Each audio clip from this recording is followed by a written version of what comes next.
Tesla fans will tell you this is simple. Waymo has a few thousand robo-taxis in a few cities. Tesla has millions of cars everywhere. So Tesla should be able to copy Waymo overnight, right? Just upload robo-taxi mode, delete the steering wheel, and boom, your car starts earning money while you sleep. Yeah, about that. Because the real reason Tesla can't copy Waymo overnight isn't a secret chip. It's not even the LiDAR versus cameras cage match. It's one bottleneck that lives at the intersection of regulation, operations, safety validation, and something called the ODD, the Operational Design Domain. And once you see it, you'll understand why fleet scale is not the same thing as robo-taxi scale. Let's break it down. Quick context. Waymo is already running paid, driverless robo-taxi rides in multiple US cities, and it's scaling. Waymo says it served over 14 million trips in 2025 alone, and it hit more than 1 million fully autonomous rides per month. It says it's aiming for 1 million rides per week by the end of 2026.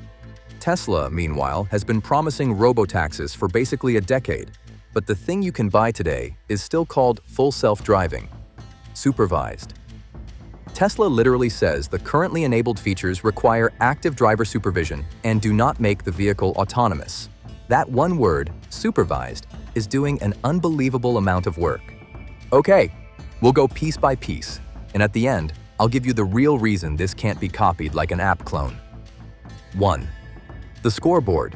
Who's actually running a robo-taxi business? If you want the truth, ignore the marketing and follow the rides. Waymo.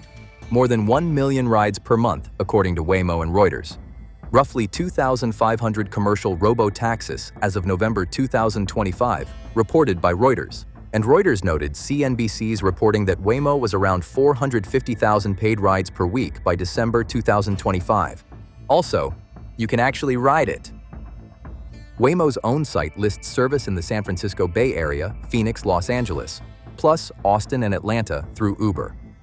Tesla did roll out a small robo-taxi test in Austin, Texas in June 2025 with paying passengers, according to Reuters. But Reuters also pointed out the next challenge. Scaling from a small, carefully monitored test to anything resembling a real network is the hard part. And in California, it gets even more awkward. Reuters reported Tesla launched ride-hailing in the San Francisco Bay Area, but regulators said Tesla was not allowed to transport the public in an autonomous vehicle there, even with a safety driver. So the early Bay Area service was human-driven. That contrast matters. Waymo equals driverless service with the permits. Tesla equals a mix of pilots and supervised or human-driven services depending on the state. Moving on. 2. The sensor philosophy.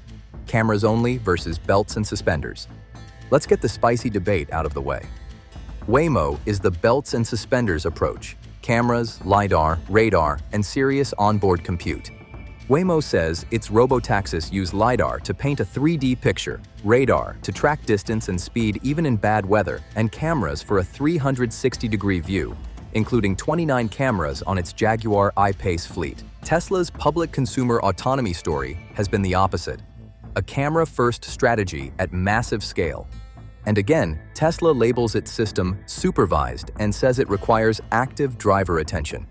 Now, could Tesla build a purpose-built robo-taxi with different hardware, like the Cybercab it unveiled and keeps teasing? Sure. Reuters reported Musk promised production of the Cybercab, a steeringless robo-taxi, starting in April, and Tesla even has a robo-taxi page telling you to download a robo-taxi app and saying Cybercab will offer rides in the future. But here's the key. Even if Tesla woke up tomorrow and installed the exact Waymo sensor suite, that still wouldn't copy Waymo overnight. Because Waymo's advantage isn't a sensor, it's the system built around those sensors. Next up, 3. Mapping and geofencing, the thing everybody mocks, until it saves you. A lot of people dunk on Waymo for being geofenced. They say, if it can't drive everywhere, it's not real autonomy. Okay, but that's like saying airlines aren't real travel because they can't land in your backyard. Waymo's strategy is define the world, then master it. And the map is a core part of that.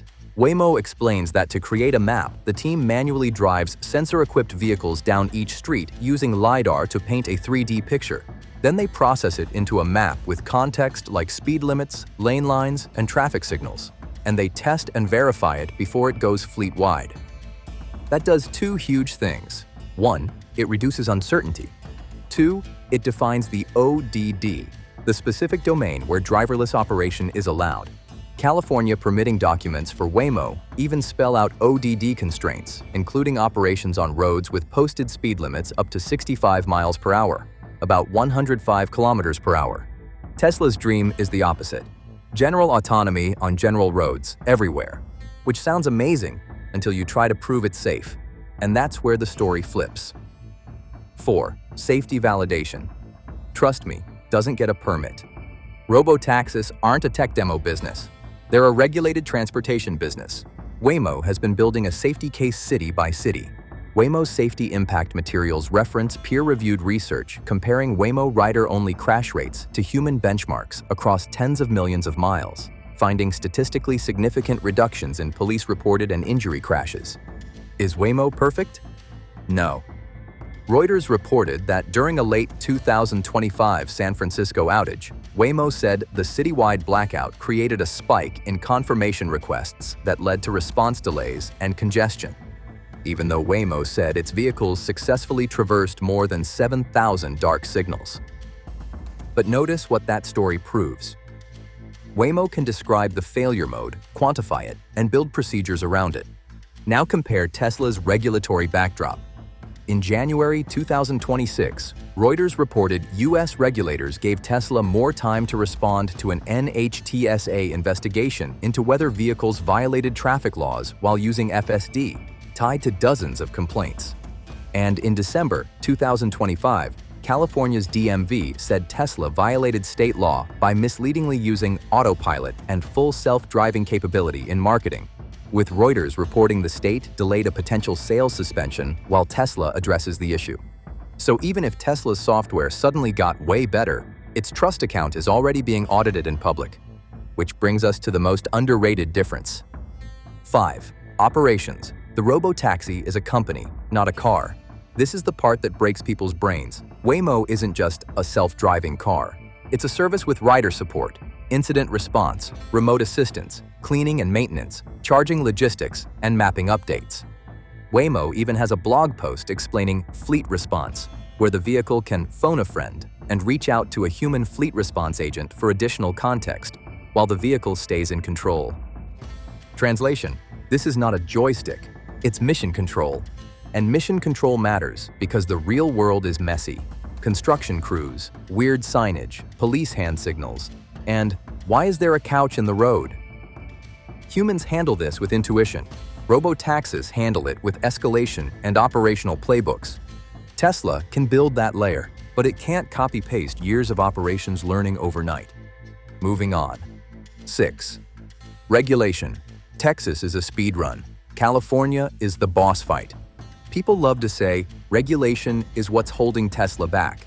Sometimes, sure, but it's also the game board. In California, you don't just put a driverless taxi on the street because your CEO tweeted a fire emoji. There are layers. The DMV regulates testing and deployment permits. The CPUC regulates commercial passenger service. The CPUC approved Waymo to charge fares for driverless passenger service in San Francisco in August 2023, and the DMV publishes Waymo's approved areas of operation for driverless testing and deployment, expanding over time. That's what permission scaling looks like. Tesla's Austin rollout benefited from Texas being more permissive, but Reuters reporting on Tesla's Bay Area rollout shows what happens when you hit a stricter state.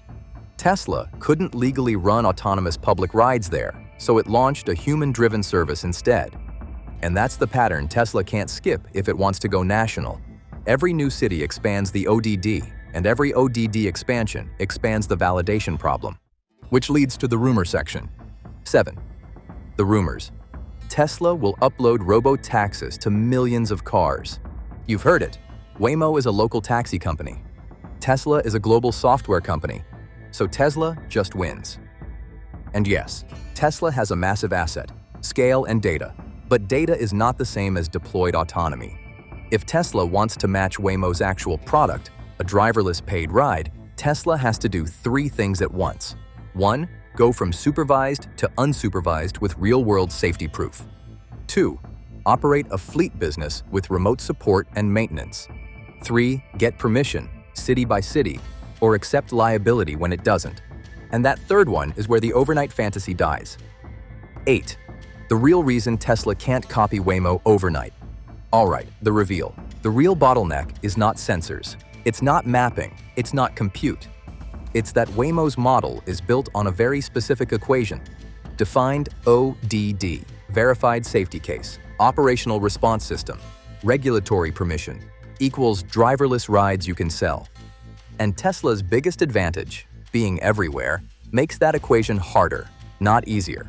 Because Waymo can say, we drive here in these conditions, under these rules, and then validate those rules to death. Tesla, if it tries to go wide immediately, is saying, we drive basically everywhere, in basically anything, on roads that change every day. And you can't validate basically everything overnight. Not for regulators, not for insurers, not for cities that don't want a headline that starts with autonomous car. Even Reuters put it bluntly after Tesla's Austin launch. The easy part was the launch. The hard part is scaling from dozens to millions. So yes, Tesla can still win. But the path is not copy Waymo overnight. The path is ODD first, ops second, safety-proof always, then expansion, wrap-up. So, Tesla Robotaxi versus Waymo. Waymo is already operating a real driverless taxi business. Rides, cities, permits, ops, and a safety case with receipts. Tesla is building toward it. A supervised consumer system today, a pilot in Austin, and big promises like Cybercab. But the real reason Tesla can't just copy Waymo overnight is that robo-taxis are not a software feature.